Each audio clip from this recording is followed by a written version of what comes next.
Good evening and welcome to the Hairenik Media Newscast, bringing you the latest headlines from the homeland and the diaspora, along with community news and more. Let's get started. On July 16, 2025, Armenian Prime Minister Nikol Pashinyan held yet another long and controversial press conference in Yerevan, which left many Armenians frustrated and alarmed. Instead of addressing the nation's urgent issues with clarity and humility, Pashinyan once again lashed out at the Armenian Apostolic Church and dodged tough questions about national security, the Artsakh conflict, and his increasingly authoritarian leadership style. Prime Minister Nikol Pashinyan has intensified his criticism of the Armenian Apostolic Church, announcing a planned rally on July 22nd in Etchmiadzin aimed at confronting the Mother See. Though portrayed as a personal act of faith, sources reveal the event is orchestrated by Pashinyan's office as part of a wider effort to suppress dissent within the church and opposition groups. In response, the Pan-Armenian Protection Council of the Armenian Church has strongly condemned Prime Minister Nikol Pashinyan's planned rally against the church, denouncing it as an attack on religious freedom and an attempt to intimidate the clergy and faithful. Pashinyan's rhetoric sows division among the clergy and sets a dangerous precedent of state intrusion into matters of faith, the council warned. The Prime Minister is reportedly seeking to replace Cathilicos II, head of the Armenian Apostolic Church, amid tensions with church leadership. Ara Abrahamian, head of the Union of Armenians of Russia, says Pashinyan is negotiating with potential candidates and pressuring dissent against the current Cathilicos. Abrahamian criticized the move as a political overreach, suggesting the Prime Minister fears the Church's influence in uniting opposition during elections. Armenia's National Security Service released 5 of 7 arrested members of the Armenian Revolutionary Federation due to lack of evidence. The arrests were part of a broader government crackdown on opposition figures accused of attempted terrorism. Those released, including prominent ARF leaders, denounced the charges as fabricated and politically motivated. The Prime Minister addressed the potential dissolution of the ARF, emphasizing that the matter involves both political and legal considerations.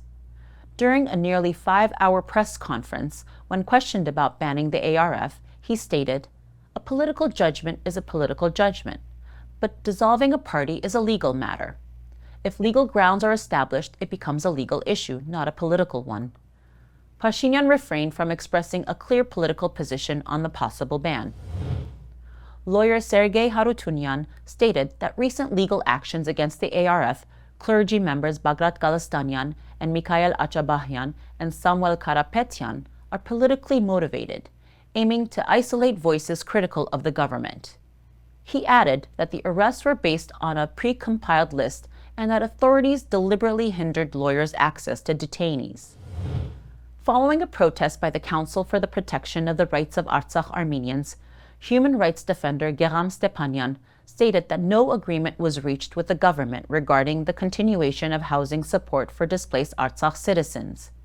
He criticized the government's inaction, stressing that officials do not consider the homelessness of Artsakh Armenians a sufficient reason to take action. As the government ends monthly housing aid, hundreds of displaced Artsakh families now face the looming threat of homelessness by the end of July. In Yerevan, the Armenian government is seeking to revoke Artsakh's ownership of a key building located at 17A Nairi Zaryan Street. The property, which has served as Artsakh's permanent representation office and refuge for displaced citizens after the 44-day war, is now the subject of a lawsuit filed by the Prosecutor General's office. Critics, including opposition MP Tikran Abrahamian, warn this is yet another political concession to Azerbaijan and Turkey, while Speaker Alen Simonyan has publicly mocked the displaced Artsakh authorities for using the space, further fueling backlash. In Armenia's Ararat province, villagers in Verin Devin report alarming police raids. Residents report that law enforcement is obstructing routine agricultural work. Eyewitnesses claim police made distressing statements such as, "We're carrying our terror, we're intimidating people, and we're doing the right thing. Special forces will be deployed soon."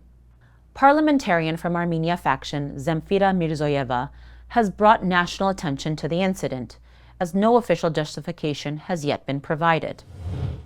Detained businessman and philanthropist Samvel Karapetyan has announced the formation of a new political team. In a statement, Karapetyan sharply criticized Nikol Pashinyan's government, calling it repressive and divisive. Karapetyan reiterated his plan to form a fundamentally new political force, emphasizing unity, justice, and the need to move beyond the black and white divisions fragmenting the nation. Meanwhile, Karapetyan has been formally charged with multiple criminal offenses, according to an official statement from the Investigative Committee of Armenia. The charges include organizing large-scale tax evasion, money laundering, and fraud. Karapetyan's legal defense counsel issued a statement rejecting the accusations, calling them baseless and lacking legal grounds. In a surprising development, U.S. Ambassador to Turkey Thomas Barak announced that the United States has proposed a 100-year lease of a 32-kilometer corridor through Armenia's Syunik region, linking Azerbaijan's eastern territories to Nakhichevan, commonly referred to as the Meghri Corridor. Armenian officials refer to this route as the Crossroads of Peace, while Turkish and Azerbaijani authorities call it the Zangezur Corridor. Ambassador Barak suggested the lease as a way to resolve the decade-long deadlock. Former Foreign Minister Vartan Oskanian sharply criticized Pashinyan's handling of peace talks with Azerbaijan, accusing him of agreeing to the so-called Zangezur Corridor project. Oskanian described the concessions as a blow to Armenia's sovereignty and a betrayal of national interests, motivated by Pashinyan's desire for a pre-election peace deal. He warned that what is presented as a peace agreement is in fact a document of state failure, marking the greatest national disaster in Armenia's modern history. Azerbaijani President Ilham Aliyev has rejected any reciprocal arrangement for the so-called Zangezur Corridor, insisting on unilateral access through Armenia's Syunik province to Nakhichevan. Speaking in occupied Stepanakert, Aliyev dismissed the possibility of any foreign presence, lease, or operators in the corridor. His stance directly contradicts Armenia's proposal for mutual transit access, which envisions connecting the southern town of Meghri to the rest of Armenia via Nakhichevan in exchange for Azerbaijan's use of the Syunik route. Aliyev warned that Armenia risks political and transport isolation if it refuses to open the route. He claimed Baku is nearing completion of its section of the railway, while accusing Armenia of doing nothing for 5 years. He stated that Armenia's chances of becoming a regional transit hub are rapidly diminishing. The Azerbaijani president has praised Armenian Prime Minister Nikol Pashinyan for his recent remarks, acknowledging Artsakh as part of Azerbaijan. Speaking in occupied Stepanakert, Aliyev welcomed Yerevan's position following their meeting in Abu Dhabi, noting that such recognition should have come sooner. Aliyev also reiterated his demands for Armenia to amend its constitution and officially recognize the dissolution of the OSCE Minsk Group, conditions he insists are essential before moving forward with the signing of a peace treaty. Swiss National Council member Stefan Müller-Altermatt stated that Azerbaijani President Ilham Aliyev is not genuinely interested in peace with Armenia. In an interview with Armen Press, he emphasized that lasting peace is only possible through international pressure on Baku, warning that Aliyev needs Armenia as an enemy to consolidate his power and justify violation of his own people's rights. A historical reflection highlights the enduring importance of Artsakh and Syunik to Armenia's survival. National hero Garegin Nzjdeh, who led a fierce resistance in Syunik, famously declared, "There is no Armenia without Syunik," warning that the loss of these regions would jeopardize the nation's sovereignty and continuity. His legacy stands as a powerful symbol of the struggle to preserve Armenian identity, borders, and statehood. The Azerbaijani parliament definitively adopted amendments tightening the country's media law, which already effectively prevents the existence of any independent media outlet. Reporters Without Borders condemned this absurd escalation, which seeks to completely paralyze the independent press and silence all dissenting voices. Iran's ambassador to Armenia, Mehdi Sobhani, has confirmed that Tehran fully respects Armenia's right to pursue independent foreign relations, including its growing ties with Western countries. This announcement dispels widespread rumors that Iran may be uneasy about Armenia's increasing engagement with the European Union or other Western nations.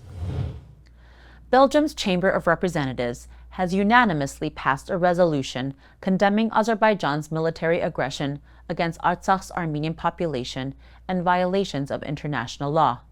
The resolution demands the release of Armenian detainees, protection of cultural heritage, and urges the EU to consider sanctions. It also calls for expanded EU monitoring in Armenia and increased Belgian-Armenian cooperation, stressing that real peace requires mutual respect for territorial integrity. The European Armenian Federation for Justice and Democracy has welcomed the Belgian Parliament's recent resolution on the South Caucasus.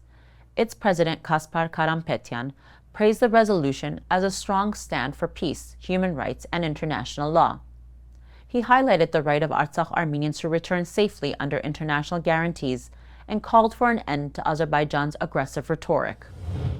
In Dublin, members from several Irish political parties have introduced a resolution in Parliament recognizing the Armenian genocide. The measure highlights Turkey's denial as a barrier to democratic progress and calls for commemorating the 110th anniversary. It also advocates incorporating genocide history into school curricula and establishing an International Remembrance Day. Armenian advocacy groups welcome this step as vital for justice and preventing future atrocities. Armenian-born chess grandmaster Levon Aronian, representing the U.S., has won the Las Vegas Freestyle Chess Grand Slam title, defeating Hans Niemann 1.5 to 0.5 in the final to claim the tournament's $200,000 first-place prize. In sports, FC Noah has reached the second qualifying round of the UEFA Champions League for the first time, following a historic domestic season. Meanwhile, FC Syunik dominated their Europa Conference League match, advancing with a decisive 5-0 victory. Armenia is also preparing to host the European Under-16 Volleyball Championship, welcoming teams from 16 countries. The 12th Pan-Armenian Youth and Student Camp of the ARF officially opened with a ceremony held near the Nemesis Monument in Yerevan. The event brought together approximately 400 young participants from 17 countries, highlighting the global reach of the ARF's youth movement. The opening ceremony featured speeches by ARF Bureau member Hovsep Kevorkian, Ishkhan Sagatelian, representative of the ARF Supreme Council of Armenia, Maher Karakashian, coordinator of the Pan-Armenian Camp, and Johor Avtalyan, representative of the ARF Armenia Youth Association. Following the ceremony, participants marched to the statue of Aram Manukyan, founder of the First Republic of Armenia, where they paid tribute by laying flowers. Participants also visited the Mother See of Holy Etchmiadzin, where they met with His Holiness Karakin II, Catholicos of all Armenians. The Pan-Armenian Youth Student Camp of the ARF continues with a dynamic and engaging program combining education, national consciousness, and cultural exchange. The main portion of the ARF Youth and Student Camp is taking place in Hankavan. Among the international attendees are 25 young men and women from the Eastern Region AYF Youth of the ARF. The 59th annual AYF-YOARF Midwest Junior Olympics brought energy, excitement, and unity to Chicago on July 11 to 12. Hosted by the AYF Chicago Ararat chapter, junior members from Detroit, Racine, Granite City, and Chicago competed in a weekend full of athletic events and cherished traditions. Saturday's track and field competition saw Chicago take home first place with 154 points, followed by Detroit, Racine, and Granite City. The event also featured the beloved Kitty Race, chapter dances, and sportsmanship awards honoring Tina Peltekyan and Uncle Herman. The weekend concluded with a joyful victory dance, capping off celebration of friendship, pride, and the enduring spirit of the AYF community. And finally, this Labor Day weekend, Boston will host the 91st annual AYF Olympic Games, bringing together hundreds of Armenian youth and community members from across the country. Hosted by the AYF Greater Boston Nzjdeh chapter, the Olympics is the largest annual gathering and primary fundraiser for the Armenian Youth Federation, Youth of the ARF, with proceeds supporting vital youth programs throughout the year. A major part of the effort is the Olympics ad book, where businesses, families, and supporters are encouraged to place an ad and show their support for Armenian youth. The AYF Central Executive is inviting the broader community to be part of this unforgettable weekend, support the ad book, attend games, and celebrate heritage, unity, and youth empowerment. Don't forget, the deadline to place an ad or purchase your High Pass and dance tickets is July 31st. And now, we're joined by ARF member in Armenia, Zangezur Corridor. Thank you for being with us today, Mr. Buchekyan. Good evening. Following Prime Minister Pashinyan's recent visits to Istanbul, Abu Dhabi, Brussels, and Paris, discussions around the so-called Zangezur Corridor have intensified. Armenian officials, including Pashinyan, have expressed readiness to allow the use of this route. Additionally, the U.S. ambassador to Turkey mentioned the possibility of outsourcing the management of the corridor to an American company. What is your perspective? Would opening this corridor undermine Armenia's sovereignty over Syunik, or should it be seen simply as a step toward restoring regional connectivity in the South Caucasus? To start with, we shouldn't separate the opening of the Zangezur Corridor from the communications of Armenia with Turkey. So these are interconnected, and there were no political powers in Armenia, at least during the last 30 years, that objected to opening communication roads between Armenia and Turkey, which would have assisted in the normalization of communications and roads between Armenia and Azerbaijan. But the current situation is different, and the devil is in the details. If the road will be opening, which is the only strategic power that Armenia holds now on the international arena, if the roads will be opening between Nakhichevan and Azerbaijan, what will happen to the communications of Armenia with Iran? How are the roads linking Armenia and Iran will be affected? Why is the United States interested in controlling that road? Who will be really controlling that road? How wide is going to be the road?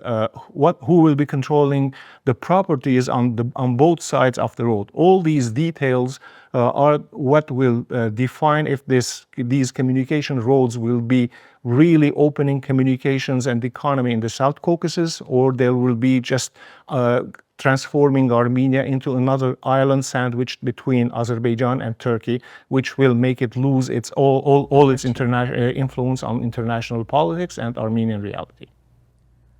Alongside this process, Pashinyan has launched political persecution targeting potential centers of resistance, including the Armenian Apostolic Church, prominent businessman and investor Samvel Karapetyan, the Armenia faction in the National Assembly, and the ARF. In your view, is the government attempting to suppress potential protests against a deal perceived to harm Armenia's national interests, or has Pashinyan already begun his election campaign by seeking to consolidate control over key institutions like the church and assert dominance over influential businesses through unconstitutional actions that violate property rights? I mean, the fact that Pashinyan is repressing and oppressing the Armenian church, the ARF, all nationalist forces in Armenia, is proof that the opening of the roads is not something that will serve will not be serving Armenia and the Armenian nations or Armenian interests.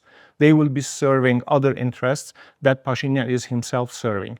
And by oppressing and jailing Armenian influential people, individuals, the church, ARF leaders in certain cases, creating these wrong and erroneous accusations that ARFers were trying to organize terrorism using toy guns and all that stuff, is only an effort by Pashinyan to get elected at the next stage, to make everybody afraid in Armenia, to oppress everybody. The fact that they are also overtaking the electricity company of Armenia, all that is just an effort by Pashinyan to assert himself as a dictator in Armenia, and as a dictator elect himself once again to the position of Armenia's prime minister. In this respect, one other point to add is that it looks like all the Western powers who are backing Pashinyan, they are feeling the heat that in case elections are held next year, Pashinyan will not be re-elected. The atmosphere in the country is not something that is supporting Pashinyan's re-election. That's why everybody is in a hurry to have this deal signed before the elections. That's why France, Germany, the UK, the US, everybody is just pushing as much as they can for the new deal between Armenia and Azerbaijan to be signed, so that even if Pashinyan is not elected in 2026, at least Armenia will be faced with the fact that already a previous government has signed an international treaty with Azerbaijan, providing it roads, accesses, and probably many other concessions also. As a reminder, our guest tonight is Nzjdeh Bujekyan, a member of the ARF in Armenia. The Pashinyan regime consistently advances the idea that only citizens of the Republic of Armenia should be involved in political and other affairs within the country, effectively attempting to drive a wedge between Armenia and the diaspora. In your opinion, should the diaspora accept this approach? Additionally, do you believe that matters concerning the Armenian Apostolic Church, specifically the potential dethronement of His Holiness Karekin II, are strictly internal Armenian issues? There are no Armenian internal issues, whether in the diaspora or in Armenia. The Armenian diaspora was not formed because Armenians were not happy with the economic situation of their country and they left. The Armenian classical diaspora is a result of the Armenian genocide. Therefore, people were forced outside of Armenia. And the role of the Armenian government should be to bring them back, should be the bridge, should be the connection between, or create the connection between the Armenians living in the diaspora and the Armenians living in Armenia. The Armenian diaspora, whether it's the one formed following the Armenian genocide or the Armenian diaspora which was formed during the Soviet times in these regions, even the Soviet diaspora, Armenian Soviet diaspora, was not a willing diaspora. People were forced to move, people were pushed to move outside of their locations. So all this means that the Armenians did not leave their country willingly, and they cannot be cut off from their country because of the will of foreigners, whether it's Soviet regime or the Ottoman Empire. So in this sense, the Armenians in both the diaspora and Armenia should be connecting with each other on a daily basis, on a minute-by-minute basis, and all issues, whether in the diaspora or in Armenia, should be the preoccupation of both parts of the Armenian nation. In that sense, Pashinyan is targeting the Armenian Church and also the ARF, because these two are the only organizations that cover the entirety of the Armenian nation. They are organized presence both within Armenia, they were also presence within Artsakh, and they are a presence, an organized presence in the diaspora. They are the bridges connecting both parts of the Armenian nation. So the diaspora should be all up in arms, protecting the Armenian Church, which was the anchor around which the Armenian diaspora formed, continued to live as Armenians. People can be happy with the ARF or unhappy with it because the ARF is a political organization, but the church is something else. Everybody should gather around the church, whether you are a believer, you are an atheist, you are a follower of the Armenian Apostolic Church, but the Armenian Church is something else. It's an institution. It's not just a religious worshiping location or idea. It's an institution that maintained us as Armenians while we didn't have any governments, any kingdoms, any states, and we should keep and protect it to the last of our capacities. Mr. Bujekyan, thank you for joining us. That's all for tonight's broadcast. Thank you for joining, and don't forget to follow us on YouTube, Facebook, Instagram, and X. Good night.